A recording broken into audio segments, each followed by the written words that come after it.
Hi, everyone. There has been a ton of activity on the Bitcoin front in Washington, D.C. these last 72 hours, ever since Tuesday. I wanted to recap a little of it for you, just in case you like hearing my voice do that. You can get better recaps in a couple of the links I posted last night, one from Twitter and a couple others. Natalie Brunel, her podcast, she does a really good job in an 11-minute episode of recapping everything, but I'll do my best to recap here. So, a lot of big things happening. On the most positive front, let me tick some things off. So, SAB 121 was repealed, which now allows banks to custody Bitcoin on behalf of their customers. Gary Gensler, the previous head of the SEC, had banned banks from holding Bitcoin. It was a little more technical than that, but the effect was it made it virtually impossible for banks to hold Bitcoin on behalf of their customers. So that was repealed in the last 72 hours. So now it's wide open for banks to offer Bitcoin custody services and Bitcoin services for their customers, which obviously a lot of people trust their banks. Whether they should or not, they do. A lot of people trust their banks, and the more places they can get Bitcoin services, the better. I mean, why not have the largest, most reputable banks in America offer Bitcoin custody for their customers? I mean, it's still better for self custody, but if you're not going to do that, might as well have your bank hold it as opposed to someone else. Um, that happened. Also, Donald Trump signed an executive order banning a central bank digital currency. So that is the hugely positive thing. It was an executive order that covered a lot of things, but that was a component of it, which is fantastic. The right to self custody was mentioned in the executive order, meaning you have the right to do things like BitKey, where you hold the Bitcoin yourself, and you are your own bank. So that got a good solid mention in everything. Also, a working group was established to study a digital assets stockpile.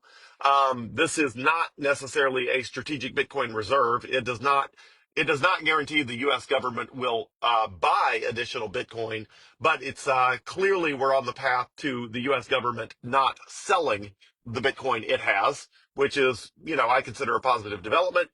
And there's a bunch of other smaller things that were positive related to all of that. So the only thing that Bitcoin Twitter or Bitcoin X, crypto Twitter slash Bitcoin X, whatever you want to call it, the only people are grumbling on there is that a strategic Bitcoin reserve was not actually created yesterday. Well, this is, of all the things that were in the works, this is the one that I'm most conflicted about. And so I don't feel strongly. So the things I do feel strongly about mostly got done yesterday or the day before. Another item, Ross Ulbricht, who was an early Bitcoiner who got in trouble with the law in various ways, was freed from prison. Donald Trump pardoned him. He's been in prison for 11 or 12 years now. He was running a Bitcoin marketplace where you could buy and sell anything, literally anything, as long as it did not hurt anyone and did not violate their rights, which obviously that ended up with some products and services on there that are illegal, even though they did not violate anyone's rights. And anyway, the guy ended up in prison, 12 years ago, and now he's out. So lots of positive things. The one sort of, I guess, I want to walk through sort of my thinking on the strategic Bitcoin reserve. So this is an issue I've been torn on for a while now, because on one hand, uh, you want everybody adopting Bitcoin. That means companies, that means sovereign wealth funds, it means family offices, it means nation states, it means, you want everybody adopting Bitcoin. On the other hand, governments are a centralized, coercive monopoly power that almost inevitably does bad with whatever resources they have rather than good. Do you want a centralized monopoly, coercive monopoly power owning the best money in the world? Well, on one hand, you want them owning it because the more people that have stake in the game, the better. On the other hand, why would you want a centralized coercive monopoly power to have any assets?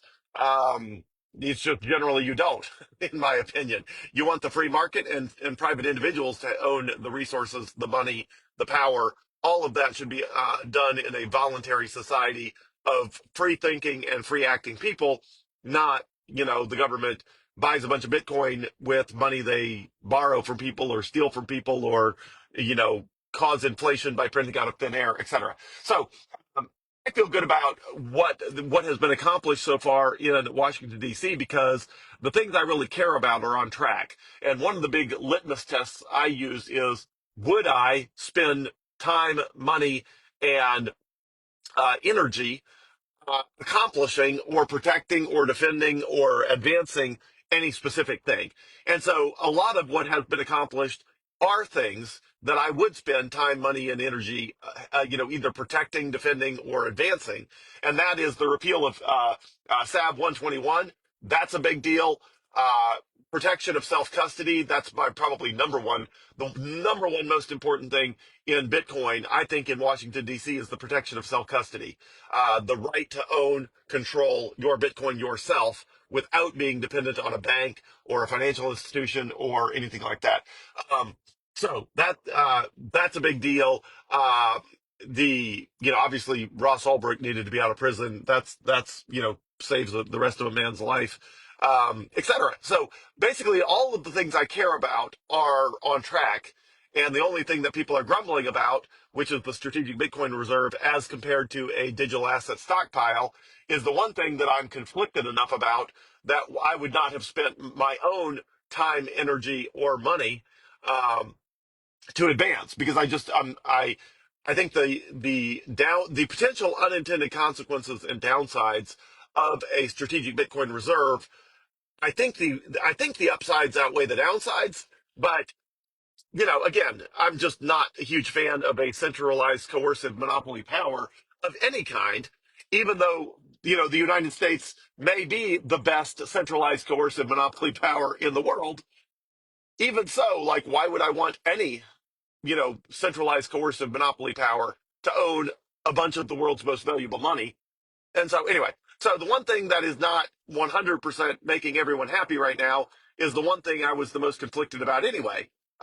So, who cares? The bottom line is, I think everything is exactly right where it needs to be in Bitcoin land. And that even the price, when I started this video was about 105,000.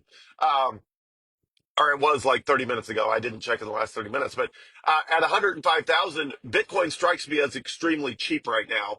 The reason for that is clearly Senate followed through, and all of the stuff so basically Donald Trump has kept 100% of his word so far.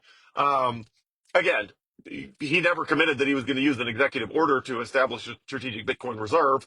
Uh, he committed that we would have a digital asset stockpile or a Bitcoin stockpile. So that's still on track. It's just not established with an executive order. And there's a lot of questions about whether it even could have been established with an executive order legally anyway, as opposed to an act of Congress. But anyway, all that to say, so far, Donald Trump is keeping all of his promises regarding Bitcoin and cryptocurrencies and digital assets more broadly. And, there was obviously a chance that that was not going to be the case. So I think, the fact that Bitcoin's price is not up very much, even in spite of all of the massive positive news, tells me that it's, Bitcoin's on sale, or it strikes me as Bitcoin's on sale. Obviously, nobody knows, but I just think Bitcoin's on sale. So that's the update. There's a much more comprehensive summary of all the things that have happened in the last 72 hours that I posted. So I posted a couple articles. I posted the Natalie Brunell 11-minute recap. I posted a Twitter/X sort of summary post that's like a series of, I don't know, 10 or 12 different Twitter posts that summarizes all of the activity. So anyway, read through that if you want a much more detailed description of what is actually going on. But if you want, my verbal opinion of it, you got it here. So anyway, I'll hopefully do more videos today, tomorrow, or over the weekend. And if anybody needs anything, I am always here to help on your Bitcoin journey and anything I could possibly do. Thanks, everyone. Appreciate it. Bye.